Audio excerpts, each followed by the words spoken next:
என்னாலும் நல்லவர்க்கு ஏழைகளின் மனம் தாண்டா பொன்னான வீடாகும் அதற்கு எது ஈடாகும் உண்டான செல்வம் எல்லாம் அன்றாடம் வரும் போகும் ஊராரின் வாழ்த்துக்கள் தான் நிலைத்திருக்கும் பொருளாகும் உன்னால முடிந்தவரை பிறருக்காக உழைத்திடு இல்லாத வறியவர்க்கு இயன்றவரை உதவிடு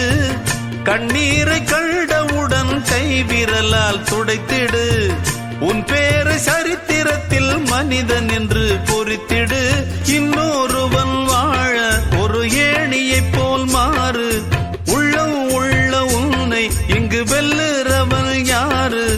மண்ணில் வாழும் மக்கள் நெஞ்சில் நிற்கும் உந்தன் பேரு இந்த வீடு நமக்கே இந்த வீடு நமக்கு சொந்தமில்லே பாடுடா சின்ன தம்பி அதனால நமக்கு துன்பமில்லே ஆடுடா சின்ன தம்பி